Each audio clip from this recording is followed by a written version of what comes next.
Friends, welcome back to my channel. मैं हूं आपकी फ्रेंड वर्षा। फ्रेंड्स, आज के इस वीडियो में हम बीएड एंट्रेंस एग्जाम के 2016 के प्रीवियस पेपर के बारे में डिस्कशन करेंगे, जिसके अंदर हम सामान्य ज्ञान के क्वेश्चंस के बारे में जानेंगे कि सामान्य ज्ञान से रिलेटेड कौन कौन से क्वेश्चंस 2016 में पूछे गए थे। तो चलिए फ्रेंड्स, वीडियो को स्टार्ट करते हैं। फर्स्ट क्वेश्चन है हमारा, किसका मत था कि औद्योगिक समाज पूंजीवादी समाज है? Robert Owen, Louis Blanc, Friedrich Engels या फिर कार्ल मार्क्स। तो फ्रेंड्स, अगर हम बात करें कि औद्योगिक समाज पूंजीवादी समाज है, तो ये मत दिया था कार्ल मार्क्स ने।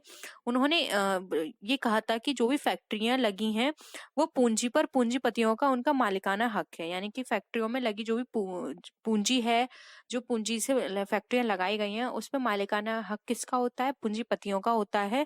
और जो भी मजदूर उसमें मेहनत करते हैं, उससे पूंजीपतियों का फायदा होता है।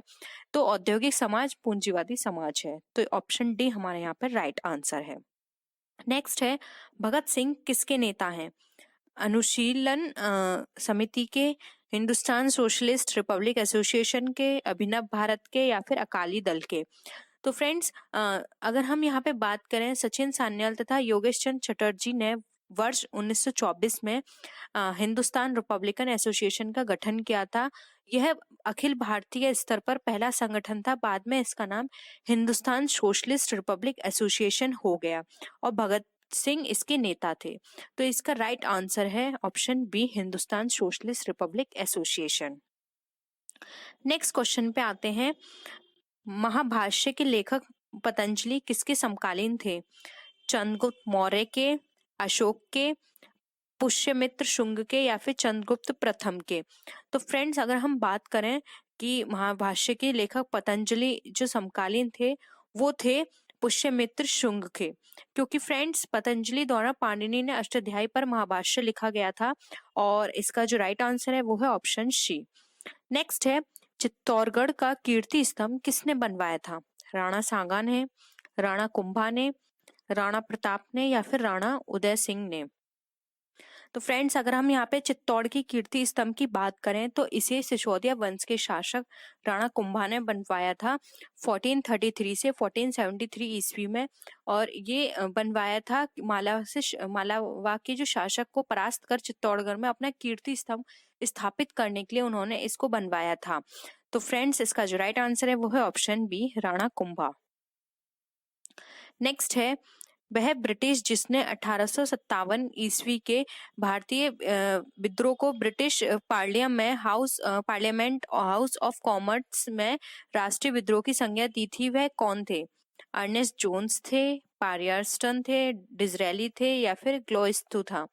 तो फ्रेंड्स, इसका जो राइट आंसर है वो है ऑप्शन सी, जो कि है डिज़रेली। राष्ट्रीय विद्रोह की जो संज्ञा दी गई थी वो डिज़रेली ने दी थी। नेक्स्ट है, औरंगजेब ने दक्षिण में जिन दो राज्यों पर विजय प्राप्त की वे थे?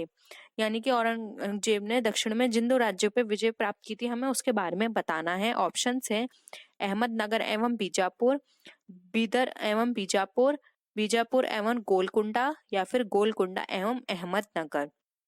तो फ्रेंड्स, औरंगजेब ने दक्षिण विजय के तहत 1685 ईस्वी में बीजापुर के शासक आदिल शाह द्वितीय और 8 अक्टूबर 1682 को गोलकाकुंडा को विजित कर मुगल साम्राज्य में मिला लिया था। तो इसका जो राइट आंसर होगा वो होगा बीजापुर और गोलाकुंडा। तो इसका ऑप्शन सी हमारा यहाँ पे करेक्ट आंसर है। नेक्स्ट क्वेश्चन पे मूव करते हैं। कोयल के निम्नलिखित प्रकारों में से किस एक से शेष प्रकार की अपेक्षा अधिक प्रतिशत कार्बन अंश होता है? यानी कि हमें बताना है कि कोयले के निम्नलिखित प्रकारों में से एक विशेष प्रकार में अपेक्षाकृत अधिक प्रतिशत कार्बन होता है, तो वो कौन है? एंथ्रासाइट, बिटुमेंस, लिग्नाइट या फिर पीट? तो फ्रेंड्स, इसका जो राइट आंसर है वो है ऑप्शन ए, जो कि है एंथ्रासाइट। इसके अंदर 90% कार्बन की मात्रा होती है और इसकी क्षमता उष्ण तापीय होती है तथा यह जलते समय धुआं नहीं देता और छूने पर हाथ ये भी काला नहीं करता है। नेक्स्ट क्वेश्चन है, व्हाइट पर्वत पाए जाते हैं? हमें बताना है व्हाइट पर्वत कहाँ पाए जाते हैं। ऑप्शन है कनाडा में, नॉर्वे में, रूस में या फिर यूएसए में? तो फ्रेंड्स व्हाइट पत्थर पाए जाते हैं हमारे यूएसए में, तो ऑप्शन डी यहाँ पे हमारा करेक्ट आंसर है। नेक्स्ट है सर्वाधिक जैव विविधता पाई जाती है, कश्मीर घाटी में, शांत घाटी में, सुरमा घाटी में या फिर फूलों की घाटी में। तो फ्रेंड्स सर्वाधिक जैव विविधता जो पाई जाती है वो पाई जाती है केरल राज्य के शांत घाटी में। तो ऑप्शन बी यहाँ पे करेक्ट आंसर है। शांत घाटी कहाँ है फ्रेंड्स? ये हमारी केरल में है और वहां पे सर्वाधिक जैव विविधता पाई जाती है।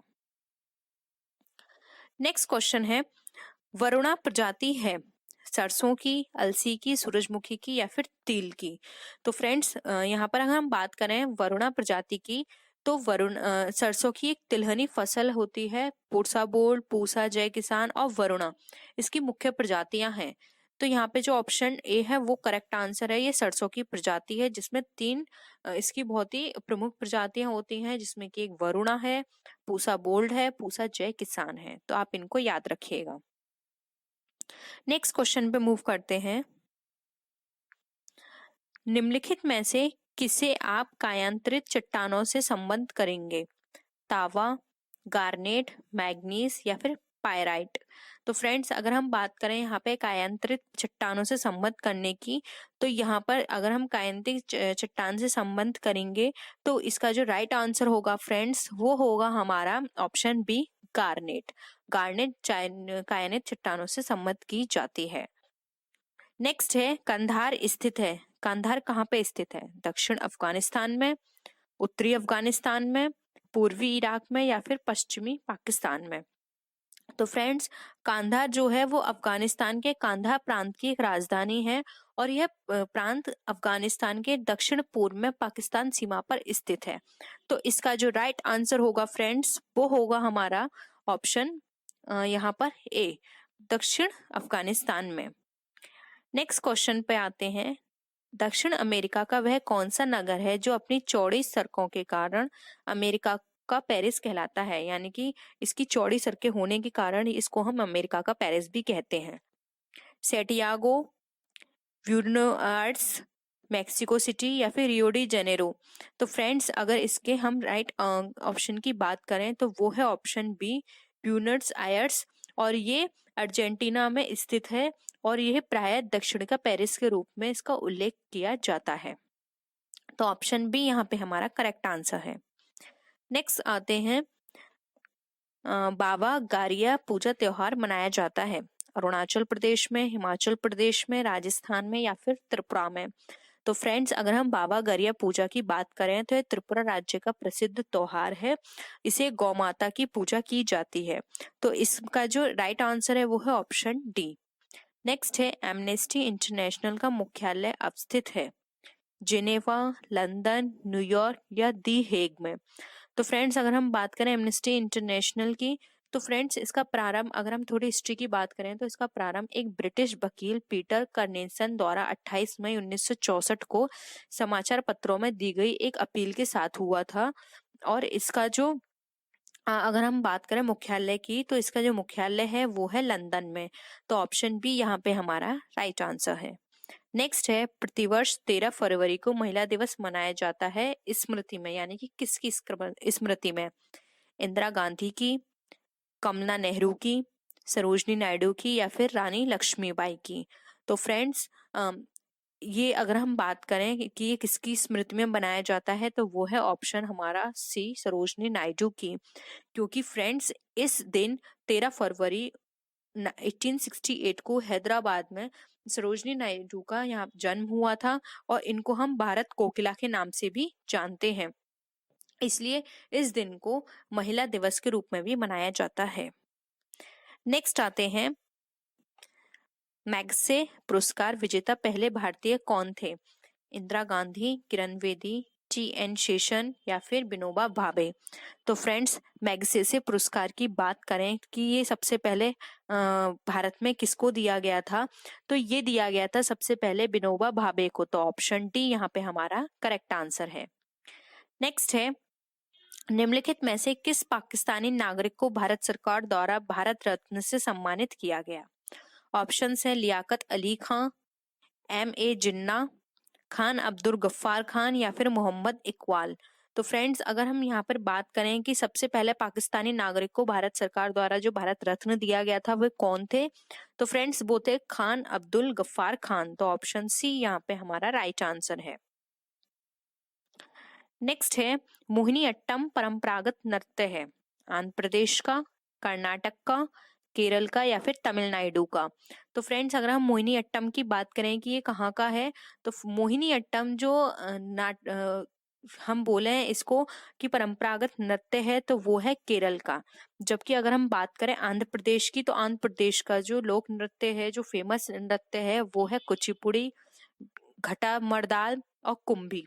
और अगर हम वही कर्नाटक की बात करें तो कर्नाटक का जो लोक नृत्य है वो है यक्षगान, कुनीता, कर्मा, करगा आदि।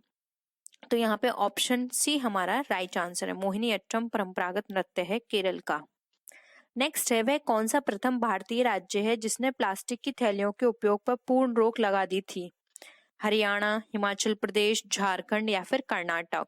तो फ्रेंड्स हिमाचल प्रदेश का सेब उद्योग प्लास्टिक की थैलियों से उत्पन्न पर्यावरण प्रदूषण से प्रभावित हो रहा था, तो इसके कारण हिमाचल प्रदेश ने प्लास्टिक की थैलियों के उपयोग पर पूर्ण रोक लगा दी थी। तो ऑप्शन बी हमारा यहाँ पे राइट आंसर है। क्वेश्चन पे आते हैं, राज्यपाल और मंत्री परिषद के बीच कड़ी का काम कौन करता है? विधानसभा, विधान परिषद, मुख्यमंत्री या फिर राज्य मंत्री। तो फ्रेंड्स मुख्यमंत्री राज्यपाल और मंत्रिपरिषद के बीच की कड़ी का कार्य करता है। तो यहाँ पे ऑप्शन सी हमारा राइट आंसर है, वो है मुख्यमंत्री, जो कि राज्यपाल और मंत्रिपरिषद के बीच में कड़ी का काम करता है। नेक्स्ट है लोकसभा में अधिकतम सीट कितनी निर्धारित की गई हैं? 545, 552, 555, 560। तो फ्रेंड्स अगर हम बात करें यहाँ पे लोकसभा की अधिकतम सीटों की जो निर्धारित की गई हैं तो वो है 552।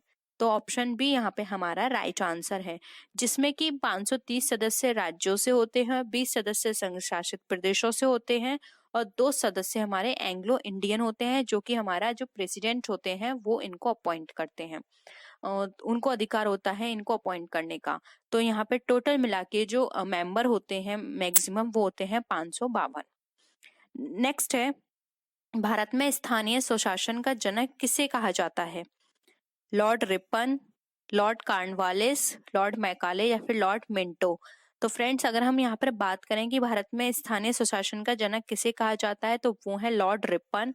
इनका जो टाइम पीरियड है वो है 1880 से 1884 माना जाता है और इन्होंने 1882 ईस्वी में एक प्रस्ताव पारित कर स्थानीय शासन के लिए कई प्रावधान बनाए थे, इसलिए इन्हें स्थानीय स्वशासन का जनक कहा जाता है। नेक्स्ट क्वेश्चन पे आते हैं, किस राज्य में सर्वप्रथम महिलाओं को पंचायती राज संस्था में 50% आरक्षण दिया गया? उत्तर प्रदेश, बिहार, कर्नाटक या फिर पश्चिम बंगाल। तो फ्रेंड्स कुछ राज्य ऐसे हैं जैसे कि बिहार, मध्य प्रदेश, केरल, उड़ीसा, हिमाचल प्रदेश, छत्तीसगढ़, मणिपुर, उत्तराखंड, राजस्थान। यहाँ पर महिलाओं को जो पंचायती राज संख्या में 50% आरक्षण दिया गया है, लेकिन सर्वप्रथम बिहार में 50% आरक्षण महिलाओं को पंचायती राज संस्था में दिया गया था। इसलिए यहाँ पर जो इसका राइट आंसर है वो है ऑप्शन बी, जो कि है बिहार। नेक्स्ट है वर्तमान भारतीय संविधान में कितने मौलिक कर्तव्य हैं? 10, 11, 12 या फिर 13। तो फ्रेंड्स अगर हम वर्तमान की बात करें मौलिक हमारे पास कितने हैं कर्तव्य, तो यहाँ पर इसका जो राइट आंसर है वो है हमारा ऑप्शन बी, जो कि है हमारा 11। यहाँ पे जो हमें मौलिक कर्तव्य मिले हुए हैं वो मिले हैं हमें 11। नेक्स्ट है तारों के रंग सूचक होते हैं भार के, आयतन के, प्रकीर्ण के या फिर ताप के। तो फ्रेंड्स यहाँ पर जो इसका राइट आंसर होगा वो होगा ऑप्शन डी, जो कि है ताप के। नेक्स्ट है एक तत्व के समस्थानिक में होते हैं समान भौतिक गुण, विभिन्न परमाणु संख्या, भिन्न रासायनिक गुण, न्यूट्रॉनों की अलग अलग संख्या। तो फ्रेंड्स एक तत्व के समस्थानिक अगर हम बात करें इसके राइट आंसर की, तो फ्रेंड्स यहाँ पर जो इसका राइट आंसर होगा वो होगा ऑप्शन डी, न्यूट्रॉनों की संख्या अलग अलग, न्यूट्रॉनों की अलग अलग संख्या के कारण। नेक्स्ट है घास के पारितंत्र में संख्या का पिरामिड होता है सीधा, उल्टा, रेखीय या फिर ऋणात्मक। तो फ्रेंड्स अगर हम घास के यहाँ पे पारी तंत्र में संख्या का पिरामिड की बात करें तो यहाँ पे इसका ऑप्शन ए हमारा करेक्ट होगा, जो कि सीधा होता है। नेक्स्ट है मस्तिष्क की विद्युत क्षमता के द्वारा बनाई जाती है। ठीक है, रुधिर दापमापी के द्वारा, ईसीजी के द्वारा या फिर ईईजी के द्वारा या फिर सीटी स्कैन के द्वारा। तो यहाँ पे फ्रेंड्स अगर हम मस्तिष्क की बात करें कि विद्युत क्षमता किसके द्वारा बताई जाती है, तो वो बताई जाती है हमारी ईईजी के द्वारा। नेक्स्ट है हमारा क्वेश्चन। इसके बाद हम क्वेश्चन अपने नेक्स्ट वीडियो में डिस्कस करेंगे। वर्षा वाहक बादल काले दिखते हैं क्योंकि उनके द्वारा सभी रोशनी प्रकीर्ण हो जाती है, उनमें बड़ी संख्या में जल विद्युत सारी धूप खींच लेते हैं, या फिर ये धूप को द्वारा वातावरण में प्रतिबिंबित करते हैं, या फिर ऐसे बादलों में जल वाष्प पर अत्यधिक धूप संघनित होती है।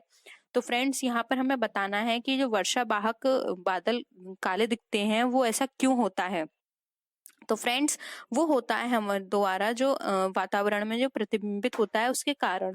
तो ऑप्शन बी यहाँ पे करेक्ट है, वे धूप को द्वारा वातावरण में प्रतिबिंबित करते हैं, इसके कारण जो हमारे वर्षा वाहक बादल होते हैं वो हमें काले दिखाई देते हैं। फ्रांस में राजतंत्र के उन्मूलन के समय स्थापित जैकोबिन क्लब के सदस्य समाज के किस हिस्से से संबंध रखते थे? कम समृद्ध हिस्से से, कुलीन वर्ग से, अमीर वर्ग से, या फिर अमीर और कुलीन दोनों से।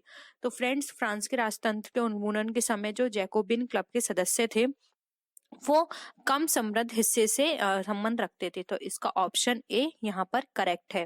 फ्रेंड्स यहाँ पे इनमें जो इंक्लूड हुए थे लोग वो थे जूता बनाने वाले, पेस्ट्री बनाने वाले, घड़ी साज छपाई करने वाले, नौकर व दिहाड़ी मजदूर, इस तरह के लोग इसमें शामिल थे। नेक्स्ट है प्रथम विश्व युद्ध में मित्र राष्ट्र में कौन से देश शामिल थे? Germany, Austria, England, France, Poland, Germany, France, Italy, England, France, रूस। तो फ्रेंड्स यहाँ पर अगर हम बात करें प्रथम विश्व युद्ध के समय जो मित्र राष्ट्र में लोग शामिल थे वो थे इंग्लैंड, फ्रांस और रूस। तो यहाँ पे ऑप्शन डी हमारे यहाँ पे करेक्ट आंसर है। नेक्स्ट क्वेश्चन पे आते हैं। जब रॉलेट एक्ट पारित हुआ था तो उस समय भारत का वायसराय कौन था? Lord Irwin, Lord reading, Lord Chelmsford या फिर लॉर्ड बेवेल। तो फ्रेंड्स यहाँ पर जो इसका राइट आंसर है वो है option C, lord Chelmsford. Rowlatt act के समय भारत का वायसराय लॉर्ड चेम्सफोर्ड थे। नेक्स्ट क्वेश्चन पे आते हैं। अशोक द्वारा स्थापित सबसे सुरक्षित स्तंभ क्या है? लौरिया नंदनगढ़ का, सांची का, सारनाथ का या फिर कौशाम्बी का। तो फ्रेंड्स अशोक द्वारा स्तंभ सबसे सुरक्षित स्तंभ है लौरिया नंदनगढ़ का। तो ऑप्शन ए यहाँ पे हमारा राइट आंसर है। नेक्स्ट क्वेश्चन है अमीर खुसरो ने किसके विकास में अग्रगामी भूमिका निभाई? ब्रजभाषा, अवधी, खड़ी बोली या फिर भोजपुरी। तो फ्रेंड्स अमीर खुसरो ने जो अग्रिम भूमिका निभाई थी वो थी खड़ी बोली के विकास में। तो ऑप्शन थर्ड हमारा राइट आंसर है। नेक्स्ट क्वेश्चन है किसके प्रशासन काल में स्थायी बंदोबस्त प्रारंभ किया गया? Warren Hastings, lord Cornwallis, sir John Shore या फिर लॉर्ड वेलेस्ली। तो फ्रेंड्स इसका जो राइट आंसर है वो है ऑप्शन बी, लॉर्ड कॉर्नवालिस। लेकिन फ्रेंड्स लॉर्ड कॉर्नवालिस ने सर जॉन शोर की मदद से ये प्रारंभ किया था स्थायी बंदोबस्त की प्रथा को। नेक्स्ट क्वेश्चन पे आते हैं। कल्हण की राज तरंगिणी को किसने आगे बढ़ाया? विल्हर एवं मेरुतुंग ने, विल्हर एवं मम्मट ने, जोनराज एवं मेरुतुंग ने या फिर जोनराज एवं श्रीतर ने। तो फ्रेंड्स कल्हण की जो राज तरंगिणी थी उसको बढ़ाया जोनन एंड श्रीतर ने, जोनराज एवं श्रीतर। तो ऑप्शन डी हमारा यहाँ पे राइट आंसर है। नेक्स्ट है निम्नलिखित में से किस सागर में लवणता सबसे अधिक पाई जाती है? कैस्पियन सागर, भूमध्य सागर, लाल सागर या फिर मृत सागर।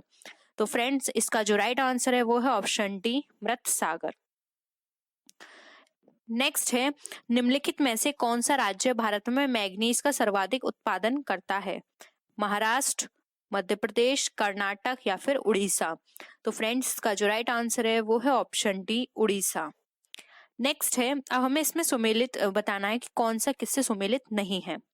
नागल बांध सतलज, सरदार सरोवर परियोजना, नर्मदा, नागार्जुन सागर, गोदावरी या फिर हीराकुंड बांध, महानदी। तो फ्रेंड्स इसमें से हमें यहाँ बताना है कि कौन से किस्सा मैच नहीं होता है। तो फ्रेंड्स इसका जो हमारा राइट आंसर है वो है ऑप्शन सी, जो कि हमारा नागार्जुन सागर और गोदावरी, ये इसका राइट आंसर नहीं है। नागार्जुन सागर जो परियोजना है वो उसका बांध आंध्र प्रदेश के हैदराबाद में कृष्णा नदी पर बना हुआ है। तो यहाँ पर ये गोदावरी नदी दे रखी है, जो कि गलत आंसर है। तो हमारा ऑप्शन सी यहाँ पे सही है। नेक्स्ट है, सूर्य के चारों ओर परिक्रमा में निम्न में से कौन सा ग्रह अधिकतम समय लेता है? पृथ्वी, बृहस्पति, मंगल या फिर शुक्र। तो फ्रेंड्स अगर हम यहाँ पर बात करें कि जो सूर्य के चारों ओर परिक्रमा लेने में कौन सा अधिक समय लेता है, तो फ्रेंड्स यहाँ पर जो इसका राइट आंसर है वो है ऑप्शन बी, जो कि है बृहस्पति। बृहस्पति यहाँ पे सबसे ज्यादा टाइम लेता है और सबसे ज्यादा कम समय जो लेता है वो है बुध, जो कि 88 दिन में परिक्रमा करता है। शुक्र करता है 224.7 दिन में, जबकि वरुण जो है वो 164.8 वर्ष लेता है। लेकिन अगर हम यहाँ ऑप्शंस की बात करें तो यहाँ पे बृहस्पति सबसे ज्यादा टाइम ले रहा है, जो कि इसका टाइम है 11.9 वर्ष। हम नेक्स्ट आते हैं, बांकू किस लिए प्रसिद्ध है? लोहा उद्योग के लिए, हवाई जहाज उद्योग के लिए, समुद्री जहाज उद्योग के लिए या फिर पेट्रोलियम के लिए। तो फ्रेंड्स बाकू जो फेमस है यहाँ पर, ये फेमस है हमारे पेट्रोलियम के लिए। तो ऑप्शन डी यहाँ पर हमारा राइट आंसर है। नेक्स्ट है, हरित क्रांति के प्रयुक्त मुख्य पादप यानी फसल कौन सा था? जैपोनिका चावल, भारतीय चावल, समर गेहूं या फिर मैक्सिकन गेहूं। तो फ्रेंड्स यहाँ पे अगर हरित क्रांति में प्रयुक्त मुख्य पादप की बात करें तो वो था मैक्सिकन गेहूं। तो ऑप्शन डी यहाँ पे हमारा राइट आंसर है। नेक्स्ट है, नोबेल पुरस्कार दिए जाते हैं नॉर्वे सरकार द्वारा, स्विट्जरलैंड सरकार द्वारा, स्वीडन सरकार द्वारा या फिर स्वीडिश अकादमी द्वारा। तो फ्रेंड्स नोबेल पुरस्कार जो दिए जाते हैं ये दिए जाते हैं हमारे स्वीडिश अकादमी द्वारा। तो ऑप्शन डी यहाँ पे हमारा राइट आंसर है। नेक्स्ट है, डॉक्टर अमर्त्य सेन को नोबेल पुरस्कार उनके निम्न में से किस एक के योगदान के अभिज्ञान में दिया गया? श्रम अर्थशास्त्र, विपणन अर्थशास्त्र, मौद्रिक अर्थशास्त्र या फिर कल्याणकारी अर्थशास्त्र के लिए। तो फ्रेंड्स यहाँ पर अगर हम बात करें डॉक्टर अमर्त्य सेन को नोबेल पुरस्कार क्यों दिया गया था, तो ये दिया गया था कल्याणकारी अर्थशास्त्र के लिए। तो ऑप्शन डी यहाँ पे हमारा राइट आंसर है। नेक्स्ट है, निम्नलिखित में से किसे डायनासोर्स का कब्रिस्तान कहा जाता है? चीन, मोन्टाना, अर्जेंटीना या फिर ब्राजील। तो फ्रेंड्स अगर हम यहाँ पे बात करें कि डायनासोर्स के कब्रिस्तान की, तो फ्रेंड्स ये कहा जाता है मोन्टाना को। तो ऑप्शन बी यहाँ पे हमारा राइट आंसर है। नेक्स्ट है, अंधा युग के लेखक कौन है? रामधारी सिंह दिनकर, महावीर प्रसाद द्विवेदी, धर्मवीर भारती या फिर मोहन राकेश। तो फ्रेंड्स अंधा युग के जो लेखक हैं वो हैं डॉक्टर धर्मवीर भारती। तो ऑप्शन सी यहाँ पे हमारा राइट आंसर है।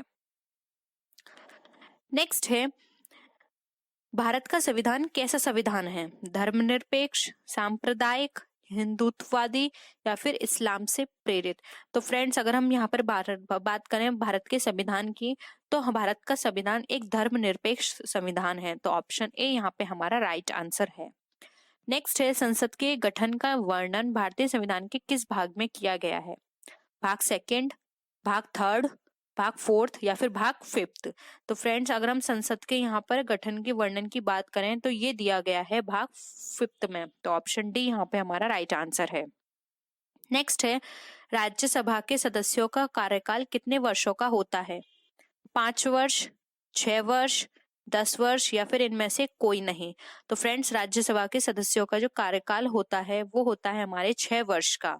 तो ऑप्शन डी यहाँ पे हमारा राइट आंसर है, ये होता है 6 वर्ष का। तो फ्रेंड्स ये थी आज की वीडियो। आई होप आपको आज के क्वेश्चंस पसंद आए होंगे। अगर वीडियो पसंद आए तो वीडियो को लाइक कीजिए, अपने फ्रेंड्स के साथ शेयर कीजिए, और किसी भी तरह की कोई भी क्वेरी हो या आप सजेशन देना चाहते हैं तो आप नीचे कॉमेंट सेक्शन में लिख सकते हैं। तो फ्रेंड्स नेक्स्ट वीडियो में हम फिर मिलते हैं और भी अच्छी वीडियोज के साथ। तब तक के लिए बाय बाय।